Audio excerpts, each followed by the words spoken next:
Wyatt Cole heard the knocking just as the sun bled out behind the Montana hills. It wasn't a knock at his house door. It was at the barn. He grabbed his rifle from the rack. Rustlers didn't knock. But desperation made men foolish, and foolish men were dangerous. The March wind bit right through his thick coat as he crossed the 50 yards of frozen yard. Snow was falling, but not hard. It was falling thick and heavy and silent. The kind of snow that buried tracks, buried mistakes, and froze blood solid. He pulled the heavy barn door open, his rifle held low, ready. A girl stood there. She couldn't have been more than 17, but her eyes looked older than his. 2 small children huddled behind her, hiding in the folds of her threadbare skirt, shivering so hard he could hear their teeth rattle. The boys' feet weren't even in boots. They were just wrapped in bloody burlap sacking. The little girl, smaller still, had lips that had gone a deep, terrifying blue. "Can we sleep in your barn, mister?" the girl asked. Her voice was steady. There was no begging in it. Just a flat, exhausted request for permission. "Just for tonight. We won't take nothing. We won't light a fire." Wyatt looked past her, at the endless white darkness she'd walked out of. Then he looked down at the boy's feet, at the little girl's blue lips, and at the fierce, hopeless pride in the older girl's eyes. He stepped aside without a word. The girl nodded once. It wasn't thanks. It was an acknowledgement. Gratitude without submission. She ushered the children inside, past the warmth of the horses, to an empty stall near the back. They settled into the hay immediately, a tiny shivering pile of humanity. Wyatt went to the tack room and pulled down 3 heavy horse blankets. He walked over and set them down without speaking. The girl took them, spreading them over the children, tucking the edges in tight, trying to trap what little body heat they had left. "Much obliged, sir," she said, her back still to him. "We'll be gone by sun-up." Wyatt looked at the darkening sky beyond the barn door. The wind was picking up, howling now. "Storm's coming in hard," he said, his voice rough from disuse. "You'll stay till it breaks." She finally turned and met his eyes. Hers were gray, like a winter sky just before the dark. "We don't want charity." "Didn't offer any," Wyatt said. "Offered shelter. It's a different thing." He left them there, pulling the heavy door shut against the wind, and walked back to his house. The wind pushed against him, as if trying to force him back, to remind him he was alone. Wolves were howling somewhere deep in the hills. Inside, the house was silent, and it was just as cold as the barn. He stood in the main room, staring at the dead fireplace, the rifle still heavy in his hand. He hadn't lit a fire in herein. He couldn't remember. He lived in the kitchen, slept on a cot near the stove. The rest of the house was a museum. Out here, a man's word was supposed to be his bond, and his barn door was supposed to be his conscience. He'd honored one, at least. He moved down the dark hallway, his boots loud on the wooden floors. He paused at the second bedroom. The door was closed. It had been closed for 3 years. Behind that door, a small, hand-carved wooden horse sat on the mantel, covered in a thick layer of dust. Wyatt pressed his palm flat against the wood of the door. He could almost feel the coldness from the room on the other side. Then he turned and walked away. Some doors were meant to stay shut. Morning light broke pale and cold across the ranch. The storm hadn't stopped. It had gotten worse. The world was a churning ocean of white. Wyatt stood at his kitchen window, coffee cup in hand, staring at the barn. He couldn't even see it. Just a vague, dark shape through the blizzard. He'd slept maybe an hour, listening to the wind try to tear the roof off his house, thinking of the 3 of them out there. They couldn't light a fire. They'd be frozen solid by now. He cursed, pulling on his coat and boots. He stoked the kitchen stove, poured coffee into a big tin pot, wrapped a half-dozen cold biscuits in a cloth, and grabbed a stack of firewood. He fought his way across the yard, the wind stealing his breath, the snow already past his knees. He wrenched the barn door open. A wave of surprising warmth hit him.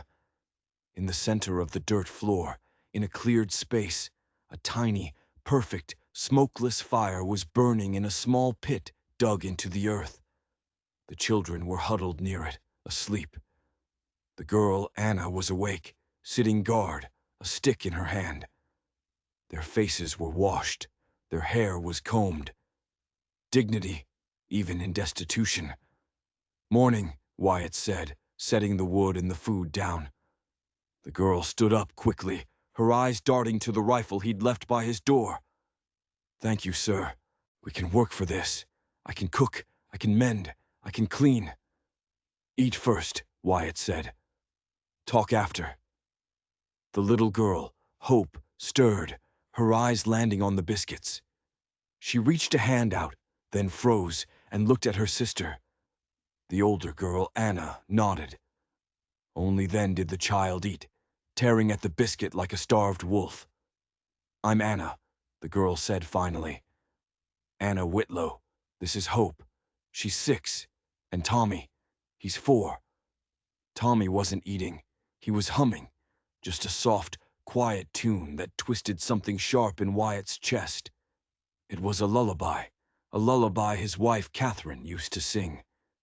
"Where you headed, Anna?" Wyatt asked, forcing the tightness from his voice. "Montana," she said. "To our uncle's ranch." Her voice was steady, but Wyatt heard the lie. It wasn't in the words. It was in the tiny, fractional pause before she said them. She was repeating a line she'd practiced. "Our wagon broke," she said, sensing his disbelief. "Axle snapped about 20 miles back. Our father." She glanced at the children, who were now both eating, their faces buried in the biscuits. "He passed 2 weeks ago. Fever. Our mother died last year." Wyatt nodded, looking at the fire. "I'll ride out and look at the wagon when the storm breaks. Might take some time to fix." "We can pay," she said too quickly. "Didn't ask for payment." Anna's jaw tightened. Pride was a hard thing to swallow, especially when it was all you had left. Wyatt knew that feeling all too well. The barn door creaked open again, letting in a swirl of snow. Moses stepped inside. Moses had worked this ranch for 15 years, ever since Wyatt's father had passed. He was more family than hired hand. His dark face was creased, not with anger, but with deep concern. "Boss," Moses said quietly, his eyes on the children. "Mind if I have a word? Outside?" Wyatt stepped outside with him, into the lee of the barn, the wind screaming over their heads. "Let 'em talk, Moses," Wyatt said, before the man could even speak. "This ain't just talk, Wyatt," Moses said, his voice low and urgent. "The preacher's wife saw the smoke from her kitchen window before the storm hit. She sent her boy over. She knows who that girl is." Wyatt waited. "That's Anna Whitlow. Her daddy was Elias Whitlow. Owed money to half the county. Gambled, cheated, drank. He died in disgrace about 3 weeks back. Folks around here, they consider them marked, Wyatt, tainted." Wyatt looked back through a crack in the barn door. He saw Anna break her own biscuit in half and give it to Tommy, telling him to eat. He saw her rub Hope's back, a gesture of comfort. "A man doesn't let children freeze over gossip, Moses," Wyatt said. Moses looked at him, a long, searching look. Then he smiled, just a little. "No, sir, he don't. That wagon, it's gonna take a real long time to fix, ain't it?" "Reckon so," Wyatt said. "In this territory, a man's past follows him like a shadow, but it doesn't have to block the sun." He turned to go back inside, but Moses put a hand on his arm. "It ain't just gossip, boss. The man he owed the most to was Warren Kent, the banker, and the man who preached his funeral, damning him to hell from the pulpit, was Preacher Gaines. Those two. They ain't men who forgive a debt. Be careful. Wyatt nodded, the name Kent settling like ice in his gut. He went back into the barn.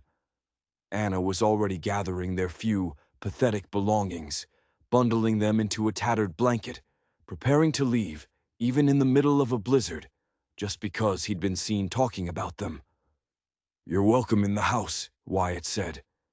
The words were out before he'd even decided to say them. "Until the wagon's ready, and until this storm passes." Anna froze. "Sir, we couldn't. It wouldn't be. You can, and you will." He looked at Hope, whose eyes were wide. He looked at Tommy, who was humming that lullaby again. Children shouldn't be sleeping in barns when there are beds inside. Hope's eyes went impossibly wide. A real bed. Wyatt's throat tightened so hard he could barely breathe. He just nodded. Anna studied him for a long, long moment, searching his face for the angle, for the trap. She found none. She finally nodded, her pride bending to the needs of her sister. "We will earn our keep," she said. "I know you will," Wyatt said. They followed him across the yard, a strange, broken procession. The wind tore at them, but Wyatt put his body between them and the worst of it. Hope skipped through the snow, her earlier fear forgotten at the promise of a bed. Tommy hummed his lullaby, a sound that was starting to feel like a ghost in the room. Anna walked with her head high, carrying what little they owned. Wyatt opened the door to his house. The warm air from the kitchen stove spilled out. The children gasped, a real audible intake of air, as if they'd forgotten what warmth felt like. By evening, the house felt different. It felt alive. Anna had insisted on cooking supper. Wyatt hadn't argued. The kitchen had been silent for 3 years, a place for one man to eat beans from a can. Now, it smelled of stew and fresh cornbread. Hope, taking her job of earning their keep seriously, set the table, her little tongue poking out in concentration. Tommy watched from a chair, kicking his feet, his eyes wide. Moses joined them, as he often did. He and Wyatt ate together most nights, two quiet men holding back the vast, crushing loneliness of the prairie with quiet companionship. They sat at the table. 4 people, around a table built for 6. The 2 empty chairs at the end seemed to scream at Wyatt. "Can we say grace, Mr. Cole?" Hope asked, her voice small. Wyatt hadn't prayed in 3 years, not since the night he'd come home to a cold house and a fresh grave. He hadn't been able to find the words for a God who would take his wife and his newborn daughter in one single bloody night. "Go ahead," he managed to say. Hope folded her small, chapped hands. "Thank you for the food. Thank you for Mr. Cole. Thank you for warm." "Amen." "Amen," Anna whispered. Wyatt's throat burned. He grabbed his fork and dug into the stew before anyone could see the moisture in his eyes. They ate. It was good. Moses, seeing Wyatt struggle, started telling stories about a stubborn bull on the ranch, making Hope giggle, a sound that was like water in a desert. Anna listened, a small, soft smile on her face. Tommy fell asleep halfway through the meal, his head drooping forward toward his bowl. "I'll put him to bed," Anna said, rising and lifting the boy, who was light as a sack of feathers. "Second room on the left," Wyatt said, the words automatic. He froze. Anna froze. He'd just pointed her to Lily's room. He realized what he'd said. Anna lifted Tommy gently. Wyatt stood up, his chair scraping loudly on the floor. I'll show you." He led her down the hallway, his heart pounding a dull, heavy beat against his ribs. The house suddenly felt too small, too quiet. The door to the second bedroom was closed, just as it had been for 3 years. He put his hand on the knob. It was cold. He turned it, opening the door slowly. The room was small, clean, and freezing. A child's bed sat against the far wall. On the mantel, above the cold, empty fireplace, the wooden horse stood silent sentinel. Anna walked in and laid Tommy in the bed, pulling the thick quilt over him. The boy sighed, burrowing into the first soft bed he'd probably known in months. Then Anna saw the horse. She reached out, her fingers tracing the carved wood, brushing away a layer of dust. She was loved, Anna said quietly. It wasn't a question. Wyatt nodded. He couldn't speak. Her name was Lily, he finally choked out, the name tearing his throat. Born and died the same night, 3 years ago. Her mother, Catherine, too. Anna turned to him, her gray eyes clear and deep. I'm so sorry. I wasn't here, Wyatt said, the confession spilling out of him, a poison he'd held for too long. I was buying cattle, 2 days' ride north. Catherine went into labor early. The midwife, she couldn't stop the bleeding. He stopped, his breath hitching. I should have been here. You couldn't have known, Anna said, her voice soft. I should have been here. Anna stepped closer, not in fear, but in understanding. We'll leave tomorrow, if our being here, if it hurts you. You'll leave when it's safe, Wyatt said, his voice harder than he meant it to be. Not before. That's final. She studied his face, the anger, the grief, the shame. Why are you helping us, Mr. Cole? Wyatt looked at the sleeping boy in his daughter's bed. Because nobody helped me when I needed it most. Anna nodded slowly, then turned and returned to the main room. Wyatt stood in the doorway for a long time, looking at Tommy, looking at the wooden horse. Grief was a long, cold trail. Some men just rode it alone until they forgot why they'd even started. Later that night, long after Moses had gone to his bunkhouse and Hope was asleep in the spare room, Wyatt stood in the hallway. He heard Anna singing softly to herself in the kitchen, cleaning up. She was singing the lullaby, the same one Tommy had hummed, the same one Catherine used to sing. His heart, which he thought was just a dead stone in his chest, cracked open, just a little. The house felt alive again, and it terrified him. 2 weeks passed like water over stone, steady, slow, and reshaping everything. The blizzard raged for 4 days, locking them inside. After that, the world was a clean, white, silent place. The wagon was buried under 10 feet of snow.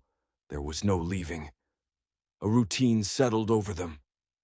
Anna taught Hope letters by the firelight each evening. The little girl was sharp, hungry for knowledge. Tommy, it turned out, wasn't just quiet. He barely spoke at all, but he followed Wyatt and Moses everywhere.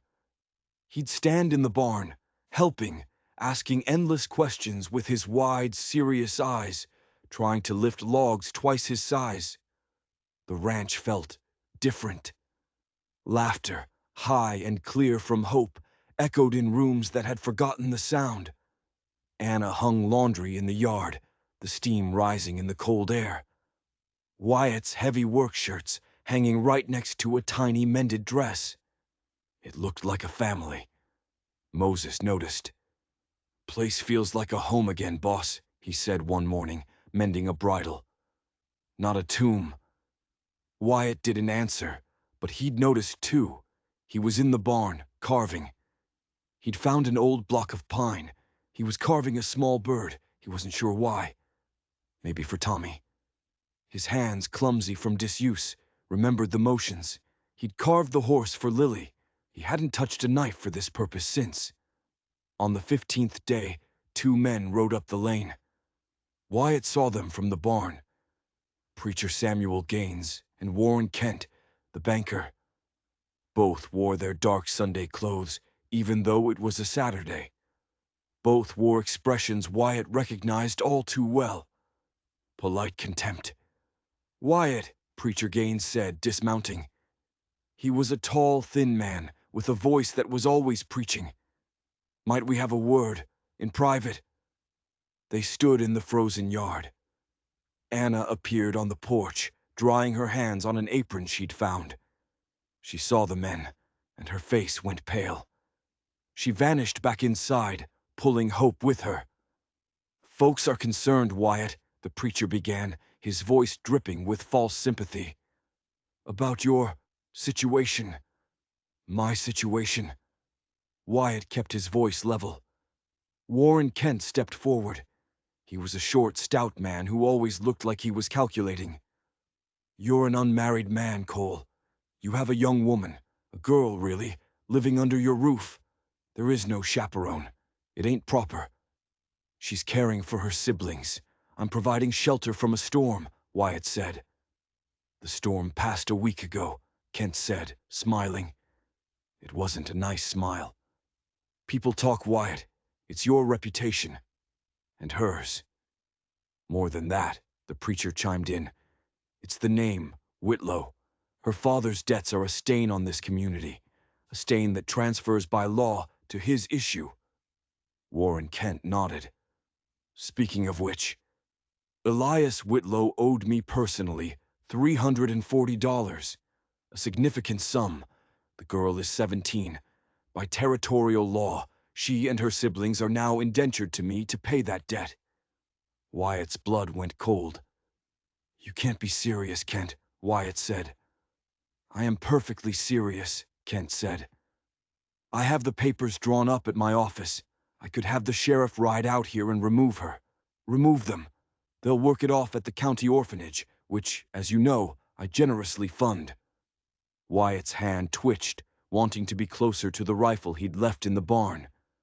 She's under my protection, Wyatt said, his voice dropping low. That makes her my concern, not yours. Kent's cold smile widened. You're risking your reputation, your standing in this community, for a girl whose daddy was a cheat and a drunk, for orphans that aren't even your blood. Her daddy isn't her, Wyatt said. And my reputation isn't your business.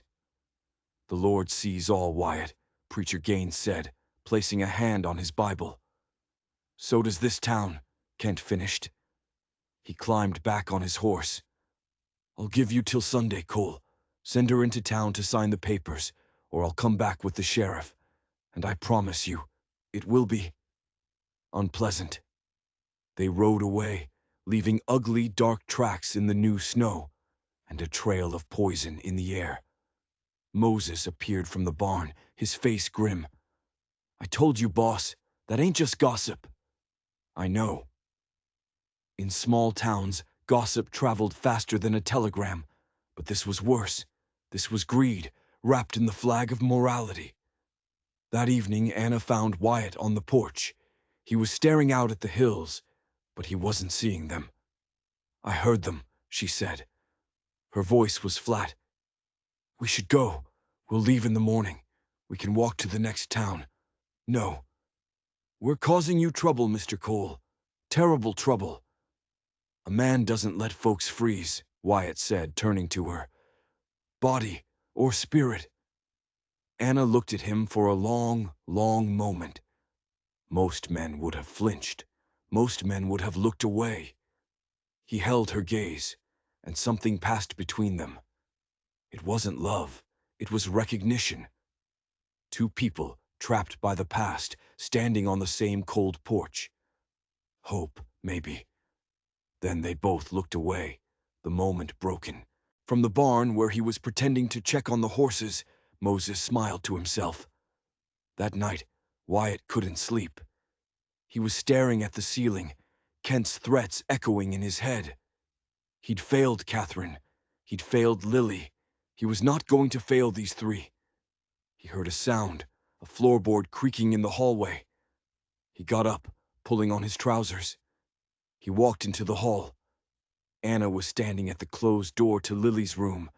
She was just standing there, her hand on the knob. Anna, he whispered. She jumped, startled. I'm sorry, I couldn't sleep. I was just checking on Tommy.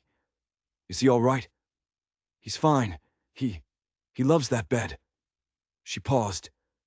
Mr. Cole, Wyatt, I have to tell you something, and I'm afraid you'll throw us out. Wyatt waited. There's no uncle in Montana, she said, the words rushing out. I lied. I didn't know where else to go. I just knew we had to leave. My father's debts, the town's judgment. I thought if we traveled far enough, the truth wouldn't matter. I didn't have a destination. Just a way. Wyatt understood that. He'd spent 3 years running from his own grief while standing perfectly still. My turn, he said, his voice quiet in the dark. I wasn't just buying cattle the day Catherine died. Anna frowned. What do you mean? I was, but I'd chosen to go. She was 8 months along. I knew the baby could come early. I knew it. But I went anyway. He stared at the closed door, as if he could see through it. I told myself it was necessary, that we needed the money. But the truth is, I was scared, terrified, scared of losing her in childbirth, just like my own mother died. Scared of being a father, scared I'd fail them. He leaned his head against the wall. So, I ran. When I came home, they were both gone. Moses had already buried them. I didn't even get to say goodbye. His voice broke, the shame of 3 years finally cracking him open. I can't forgive myself. I wasn't there when it mattered. Anna didn't say, "It's not your fault." She didn't offer him empty comfort. She just said, "You couldn't have stopped it, Wyatt, even if you'd been here." I could have held her hand, he whispered. I could have told her I loved her. I could have been there for. He stopped. You're here now, Anna said, her voice firm in the darkness. For us, you're choosing to stay. You're letting us in. That's what counts. He looked at her. She was 17, and she understood him better than anyone left on Earth. The hardest trail wasn't the one through the mountains. It was the one through your own heart. But just as the tension broke, a new cold fear replaced it. There's something else, Anna whispered, her eyes darting toward the window, toward the dark. About my father. What is it? The fever. That was a lie, too. I told it for Hope and Tommy, so they wouldn't be scared. Anna, what happened? He didn't just die, Wyatt. Her voice was shaking now. His wagon, the axle, it was broken, but we were being chased. 2 men. I didn't see their faces. They ran us off the road. It was night. It wasn't a fever. She was crying now, silent, desperate tears. I think Warren Kent had him murdered. The blizzard broke the next morning, but a different kind of storm had just begun. Murder. The word hung in the air between them. It changed everything. This wasn't a dispute over debt. It wasn't a question of propriety. It was a land grab. It was a killing. You're sure? Wyatt asked, his voice flat. I heard them. 2 nights before we left. Kent and my father. They were shouting. Kent said, "I'll see you in hell before I let you expose me, Whitlow." My father. He'd found something. In the county books. He told Kent he was going to the U.S. Marshal. She shivered. 2 days later, we were running, and those men found us on the trail. Wyatt's mind was racing. And the wagon. It's 20 miles back, like I said, by the Crooked Creek. We buried him, Wyatt. Me and Tommy. We buried him in the dark, with our hands. Wyatt's face was grim. "Moses!" he yelled. Moses came in from the kitchen, a coffee cup in his hand. "Boss?" "Saddle 2 horses. We're riding out. We're going to look at that wagon." "Wyatt, no," Anna said, grabbing his arm. "They'll see you. Kent has men everywhere." "Let them," Wyatt said. He grabbed his rifle. "Moses, you stay here. You watch them. Lock the door. Don't open it for anyone but me. You understand?"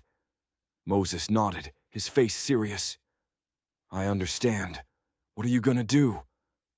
"I'm going to see if a snapped axle looks like a snapped axle, or if it looks like a saw blade." "Boss, it's murder, Moses." Wyatt rode hard. The snow was deep, but his horse was strong. He found the creek in 3 hours. The wagon was there, overturned, half buried in a drift. He dismounted, his rifle in his hand, scanning the trees. Nothing, just silence and cold. He waded through the snow. He found the axle. It was clean, too clean. Moses had been right. It wasn't a snap. It wasn't a break. It had been sawn almost all the way through, designed to break on the first hard bump. Sabotage. He followed the faint, half-buried tracks Anna had described. 100 yards into the trees, he found it.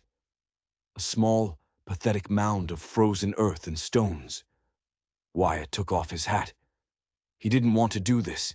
He had to. He used his hands, then his knife, pulling away the frozen dirt. He didn't have to dig far. He found him. Elias Whitlow. And in the back of his skull, a small, dark, unmistakable hole. Not a fever. Wyatt stood up, his breath curling in the air. He was a rancher, a widower. He wasn't a lawman. He wasn't a fighter. But he was the only thing standing between those children and the man who'd done this. He rode back, not to the ranch, but to town. He went straight to the sheriff's office. Sheriff Brody was a thick-bodied man who liked a quiet life. He was sitting with his feet on his desk. "Cole," he grunted, not moving. "What brings you?" "Murder," Wyatt said. Brody's feet hit the floor. Wyatt told him everything. The girl, the wagon, the sawn axle, the body, the bullet hole, the threats from Kent. Brody listened. His face got grayer and grayer. When Wyatt was finished, Brody stood up and walked to the window. He stared out at the street for a long time. At the bank, right across the road, with Warren Kent's name on it. "You're asking me to arrest the richest man in this county," Brody said, his back to Wyatt. "A man who, more or less, owns this town, owns the judge, owns the preacher." "I'm asking you to do your job," Wyatt said. "And I'm telling you," Brody said, turning around, "that you need more than the word of a disgraced girl and a sawn axle. You found a body? Fine. You go dig it up, bring it here, and I'll call the coroner. But Kent will say you put that hole there yourself. He'll say you're trying to steal the girl, to get out of her debt. He'll ruin you, Cole. He'll crush you." "So you're not going to do anything," Wyatt said, his voice dangerously quiet. "I'm saying, you need proof. Real proof. Something written. Something that ties Kent to the murder, not just the debt. Without it, my hands are tied, and so are yours." Wyatt stared at the man. The cowardice in the room was so thick he could taste it. He'd seen this cowardice before. In his own mirror, every morning for 3 years. "I see," Wyatt said. He turned and left. He rode back to the ranch, defeated. He told Anna and Moses. Anna's face crumpled. I knew it. There's no help. We have to run." "We're not running," Wyatt said, though he had no idea what to do next. "Not yet." Sunday arrived, with clear skies and a warm sun. The fool's spring, melting the snow, revealing the mud underneath. "We're going to church," Wyatt announced at breakfast. Anna's fork stopped halfway to her mouth. "What?" "Wyatt, no. After what Kent said. After what the sheriff said." "We're going," Wyatt said. "The town's full of cowards. But maybe they're just scared. Maybe if they see us, as a family, maybe they'll remember what's right." Anna looked at him. "You're a fool, Wyatt Cole." "Probably," he said. "Get the children ready." It was the first time he'd set foot in the church in 3 years. The white clapboard building sat at the edge of town, surrounded by the graves of those who'd found their peace. Wyatt had avoided it, unable to face the two markers, Catherine's and Lily's, under the big oak tree. They walked in together. Wyatt in his one clean shirt, Anna in a dress that Moses's late wife had left behind, mended and clean. Hope and Tommy, scrubbed and nervous, holding their hands. Every head turned. The whispers started immediately, rippling through the pews like wind through dry wheat. Women clutched their Bibles. Men's faces showed a mix of curiosity, sympathy, and pure, hard contempt. They sat in the back. Hope sat between Anna and Wyatt. Tommy sat on Anna's lap. Preacher Gaines took the pulpit. His sermon was not subtle. It was pointed and sharp as a nail. Charity is godly, he preached, his eyes finding Wyatt in the back row. But harboring sin under the guise of mercy, that invites the devil into your home. We must guard our community's righteousness. We must protect the innocent from corruption. Anna's face went white. Hope sensed the tension, the anger in the air, and pressed closer to Wyatt. Then, during the final prayer, Warren Kent stood up. "Preacher," he said, his voice booming in the holy quiet, "I feel moved to speak." "Go ahead, Brother Kent," Preacher Gaines acknowledged, as if this wasn't planned. "That girl's father," Kent said, pointing a thick finger directly at Anna, "stole from honest folk. He gambled away money borrowed in good faith. She has his blood, his sin. And this man," he pointed at Wyatt, "is sheltering a debtor, sheltering a liar, and calling it Christian duty. He defiles this sacred space. He defiles the memory of his own sainted wife." The congregation erupted, murmurs of "shame" and "he's right." Anna stood up abruptly, her chair scraping. "We should go." Hope started crying, fat, terrified tears. Tommy clung to her skirt, terrified by the wave of adult anger rolling toward them. Wyatt looked at Anna. He looked at the children. He looked at Kent's smug, righteous face. He wanted to speak. He wanted to stand up and call them all hypocrites, to tell them about the murder, to tell them they were all cowards. But the fear rose in him like floodwater. If he loved again, he'd lose again. If he claimed them, he'd fail them, just like he failed Catherine. The old wound ripped open, bleeding him dry. He sat frozen. He said nothing. Moses, who had been standing in the back, saw it all. He saw Wyatt freeze. He saw the fight go out of him. Moses walked over, his face a mask of disappointment. He helped Anna with the children. They left, walked right back down the aisle, through the gauntlet of self-righteous stairs. The congregation watched, satisfied. Wyatt sat alone in the pew, frozen, silent. A fence post. Useful for holding wire, but no spine. That night, Anna was packing by candlelight in her room. Wyatt stood in the hallway, paralyzed by a shame so deep it was suffocating. He couldn't move. He couldn't speak. She opened the door and nearly ran into him. She was holding their small, tattered bundle. "We're leaving at dawn," she said. Her voice was steady, but her eyes were wounded, betrayed. "You don't owe us any more than you've already given. Thank you for the weeks of kindness." "Anna," he started. I thought maybe," she stopped and shook her head. "But I was wrong. You're still a good man, Wyatt Cole. You're just not our man." She closed the door in his face. Wyatt stood there, wanting to knock, to beg her forgiveness, to explain that the terror inside him wasn't the same as indifference. But he didn't. He was a coward. He returned to his room and stared at the ceiling until the first gray light of dawn.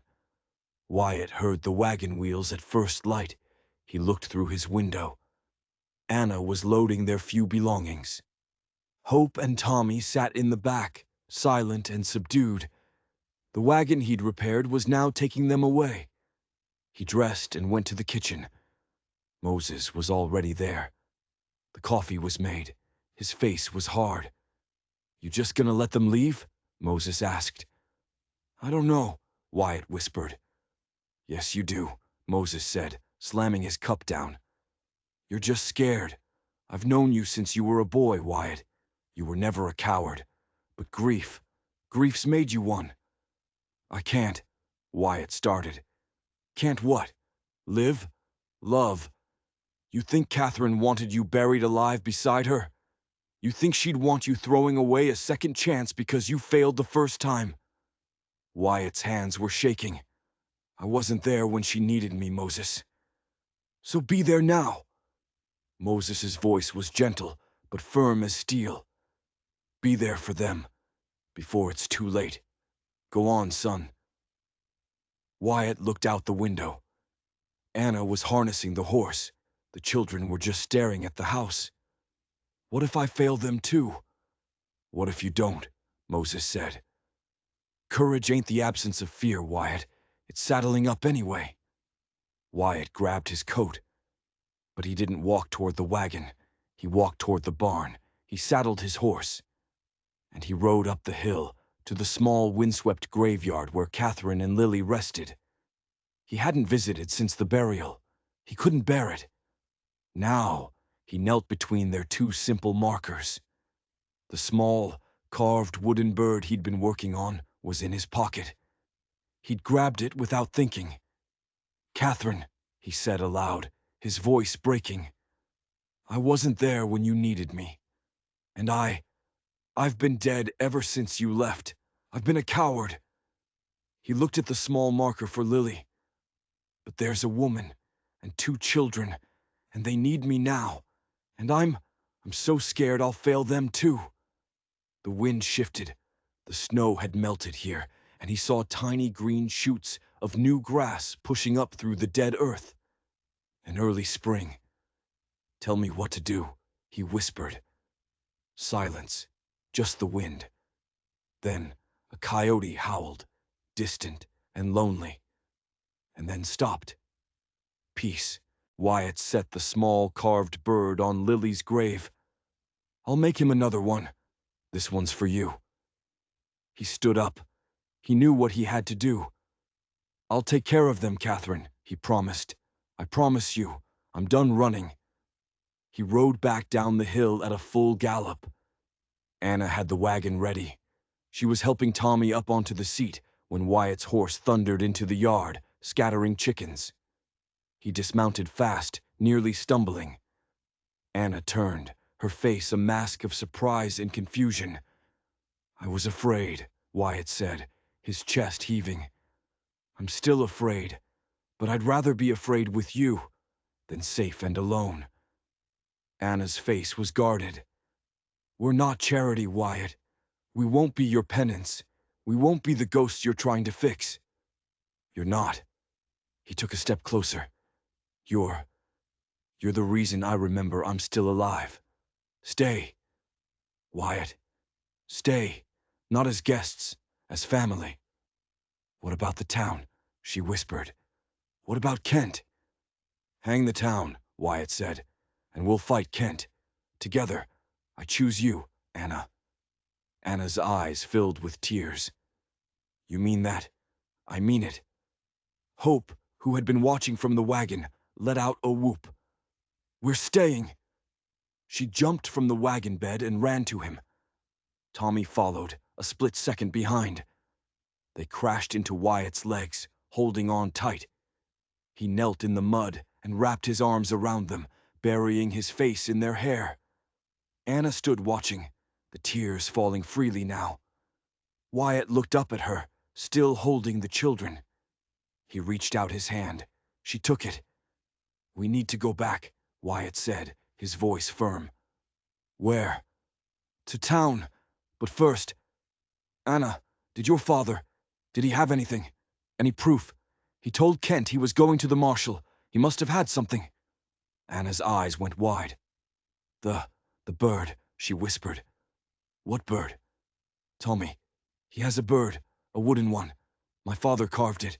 It was the only thing he had when he...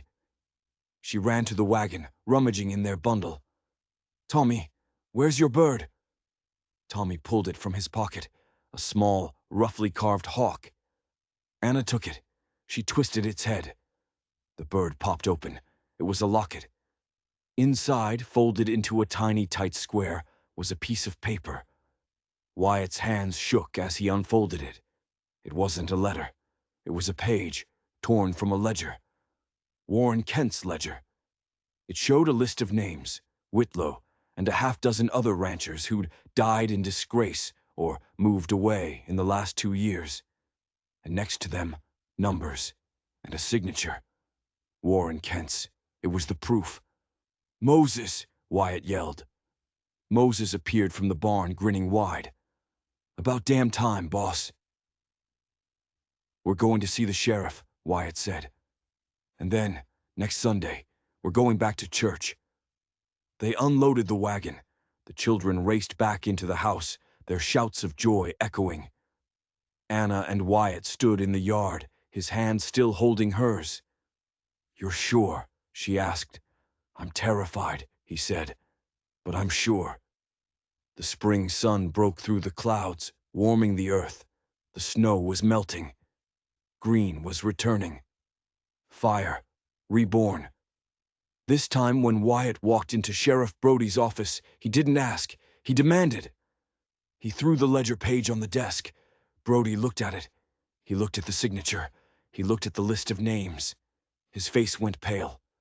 This wasn't a rumor. This was a conspiracy, a land grab scheme paid for in blood. Well, Brody said, his voice heavy.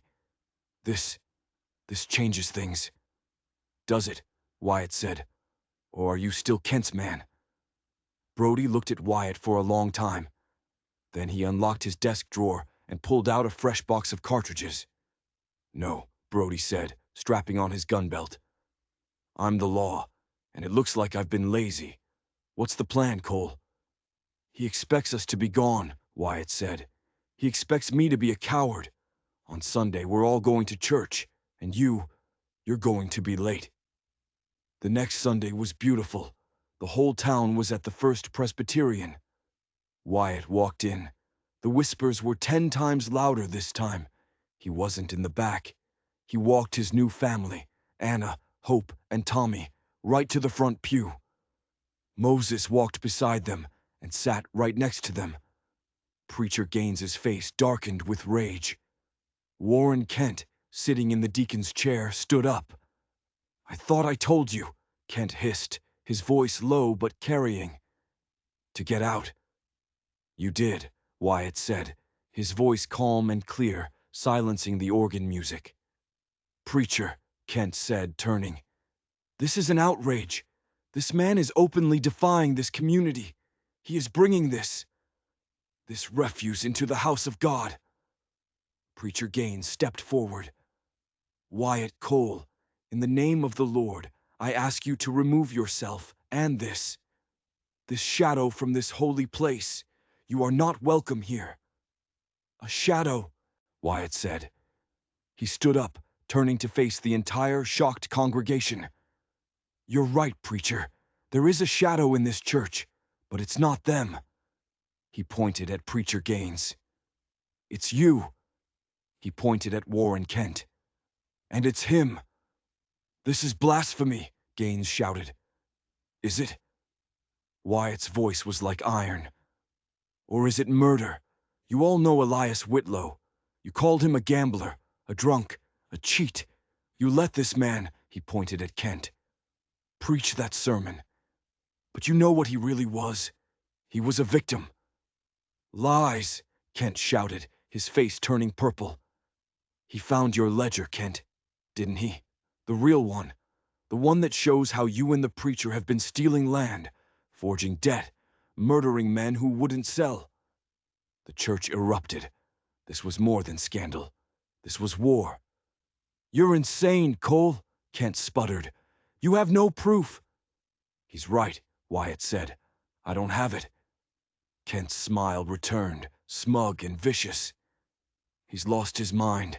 He's The main church doors slammed open. "But I do," Sheriff Brody said, walking down the aisle. He was holding the ledger page in one hand and handcuffs in the other. Warren Kent's face turned the color of ash. He looked at Gaines. The preacher fainted, collapsing right into the baptismal font. Kent made a run for the side door. But Moses was standing there. He just put out one large arm and clotheslined the banker, who hit the floor hard. "Warren Kent," Brody said, yanking the man to his feet and cuffing him. "You're under arrest for the murder of Elias Whitlow, and you, preacher," he said, nodding to his deputy, who was hauling the sputtering Gaines out of the water. "You're under arrest for conspiracy." Silence. Shocked. Absolute. Then, from the front pew, elderly Martha Doyle stood up. She was 80 if she was a day, and respected by everyone. "My husband and I," she said, her voice strong, "took in 12 orphans over 40 years. Not one of you complained. You called us saints. Wyatt Cole is doing what a Christian should do. Shame on all of us for forgetting." One by one, families stood. Not all of them, but enough. The town's moral facade had cracked, letting the light slip through. Moses stood beside Wyatt. "I'll stand as witness, for the wedding." Wyatt turned to Anna, right there, in front of everyone. He got down on one knee. "Anna Whitlow," he said, his voice thick with emotion. "I'm a broken man, trying to be whole. I've got a house that needs laughter and a heart that needs healing. Will you marry me?" Anna was crying, but she was smiling. "Yes, yes, Wyatt Cole, yes!" Hope shouted.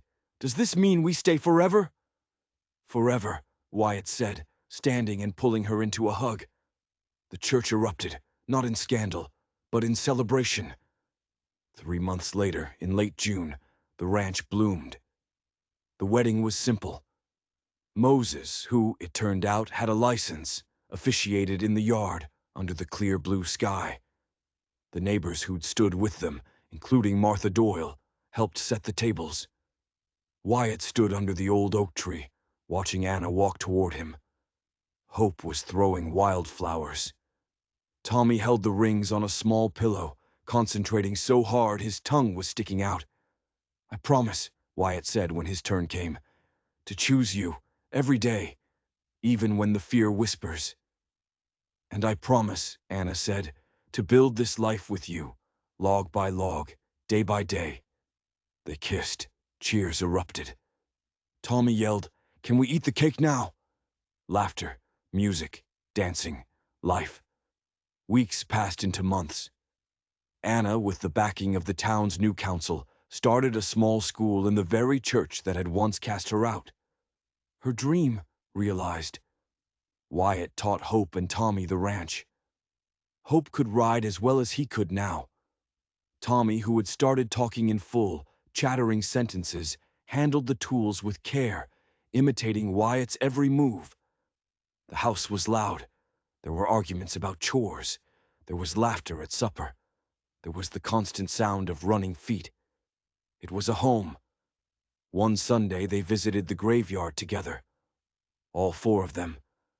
They planted new wildflowers around Catherine and Lily's graves. "They're part of our story," Wyatt told Hope, who was confused about having 2 mamas. "We honor them by living well, by being happy." Anna squeezed his hand. "They'd be proud of you, Wyatt." Hope placed the small wooden bird Wyatt had carved for her on Lily's grave. "So baby Lily has a toy, too." That evening, Anna told him. They were sitting on the porch, watching the sun set, painting the hills purple and gold. Moses had taken the children to check on a new calf. "I'm pregnant," Anna said quietly. Wyatt froze. He looked at her. His hand found her belly. His eyes filled. "Catherine would have loved you," he whispered. "I know," Anna said. Moses returned with the children. Hope and Tommy raced to the porch, talking over each other about the wobbly-legged calf. Wyatt pulled them close, one on each knee. Later, as true darkness fell and the lightning bugs flickered in the yard, they all sat together. Hope on Wyatt's lap, Tommy on Anna's. Moses in his chair, smoking his pipe. "Papa Wyatt," Hope said sleepily, "tell us about Mama Catherine and baby Lily again." Once that request would have broken him. Now it felt right. "They were brave," he said, his voice steady. "And they were kind, and they would have loved you both fierce." "We're blessed," Anna said, leaning her head against his shoulder. "We are," Wyatt agreed.